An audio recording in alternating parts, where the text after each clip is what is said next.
பல்வேறு சிந்தனைகளில் இன்று கருமையம் என்ற தலைப்பில் நாம் சிந்திக்க இருக்கின்றோம்.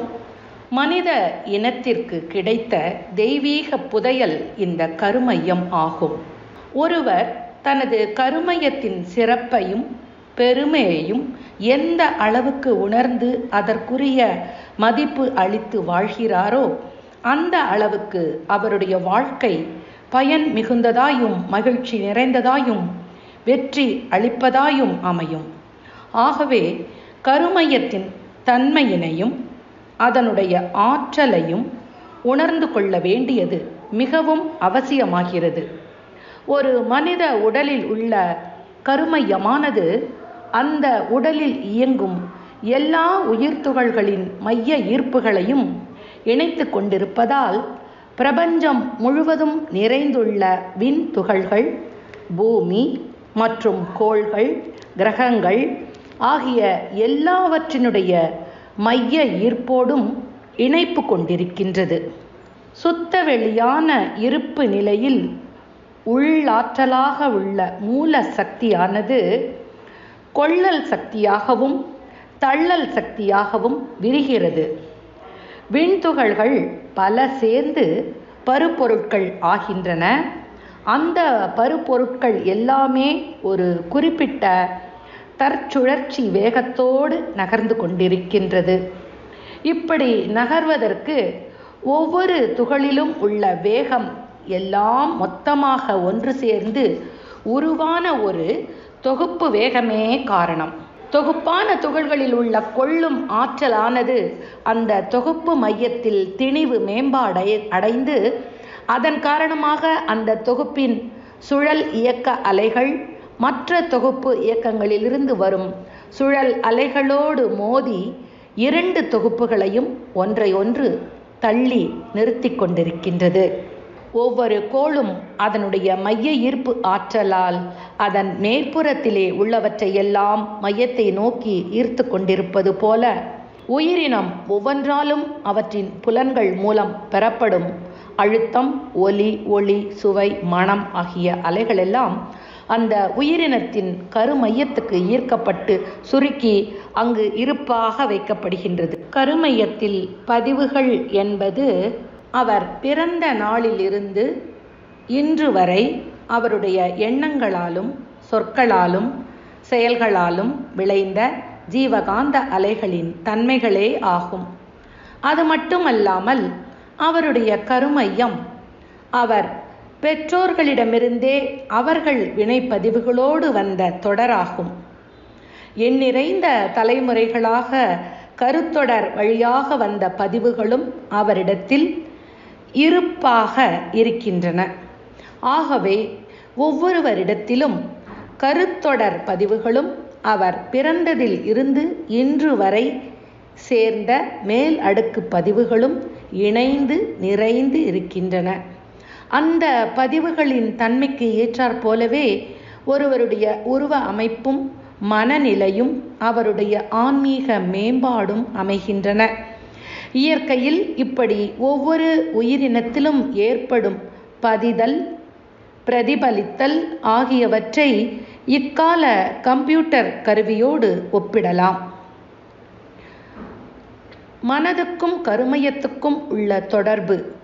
ஒவ்வொரு உயிரினத்திலும் உள்ள கருமையமானது அந்த உயிரினத்தில் இயங்கும் ஜீவகாந்த அலைகள் மூலமாக ஒரு தெய்வீக நீதிமன்றம் போல இயங்குகின்றது. இறைநிலையிலிருந்து அந்த உயிர் இயக்கம் பெற்றிருக்கும் வரையில் தொடராக வந்த பரிணாமம், இயல்பூக்கம், கூர்தலறம் ஆகிய 3 நிகழ்ச்சிகளாலும் ஏற்பட்ட அனைத்து இயக்கங்களும் கூடி சுருக்கி வைத்திருக்கும் பதிவுகள் கருமையத்தில் அமைந்துள்ளன. ஒவ்வொரு அசைவுக்கும் செயலுக்கும் ஏற்ற விளைவுகளை அளிப்பதும் இந்த கருமையமேதான். ஒரு மிகச்சிறிய நுண்ணிய விண்துகளிலே இருந்து மிகப்பெரிய பருப்பொருள் வரை ஒவ்வொரு இயக்கமும் ஜீவகாந்தத்தின் அளவையாக அமைந்து அந்த இயக்கத்தின் அலைகளே அந்த இயக்கத்தினுடைய தன்மைக்கு ஏற்றவாறு பரவிக்கொண்டிருக்கின்றது. இத்தகைய காந்த அலைகள் ஒன்றோடு ஒன்று மோதும் போது அவை பௌதீக தன்மாற்றம் பெற்று அழுத்தமாக, ஒலியாக, ஒளியாக, சுவையாக, மணமாக, மனமாக மாறுகின்றது.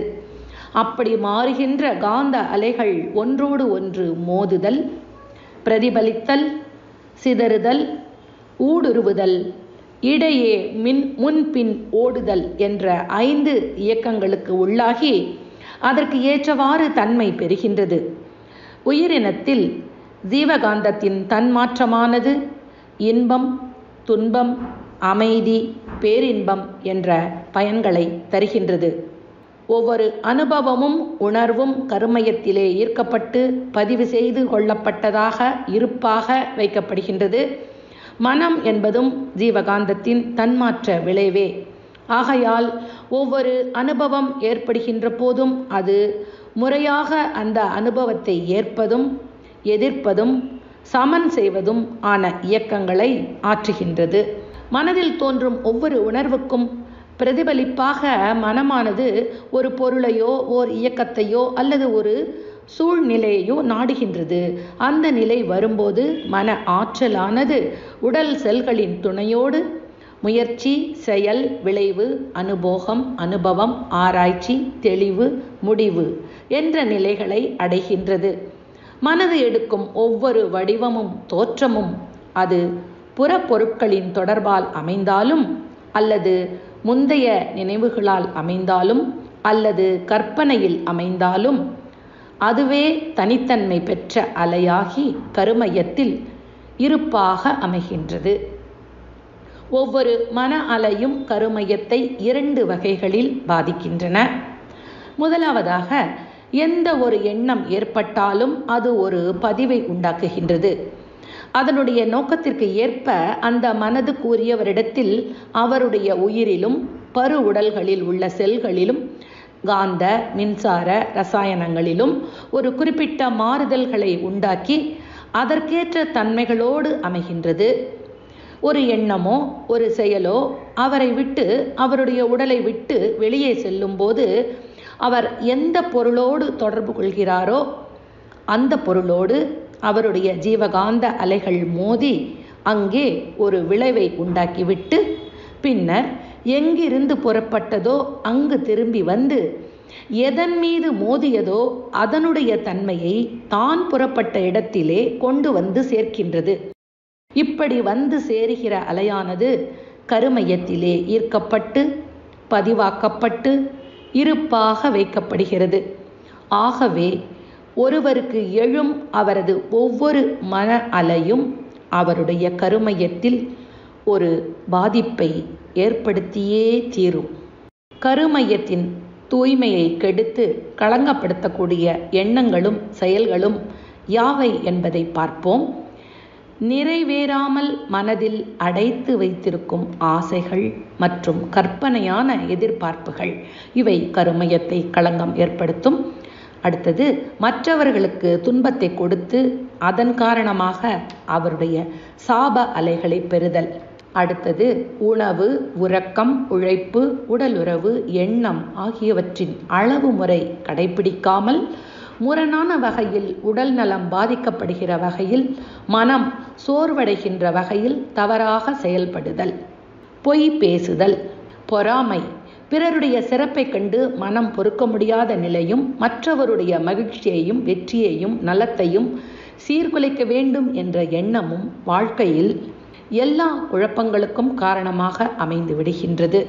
கருமையத்தை தூய்மை செய்து வாழ்க்கையை வாழ்வதற்கு, இன்பம், அமைதி, பேரின்பம் ஆகியவற்றை அனுபவிப்பதற்கும் அறிவின் முழுமை பெறுவதற்கும் கருமையத்தை எப்பொழுதும் வளமாகவும் தூய்மையாகவும் வைத்து கொள்ள வேண்டும். அவ்வாறு கருமையத்தை தூய்மையாக வைத்து கொள்ளக்கூடிய ஒரு சிறப்பான தவமாகிய 9 மைய தவத்தை இப்பொழுது நாம் இயற்ற இருக்கின்றோம்.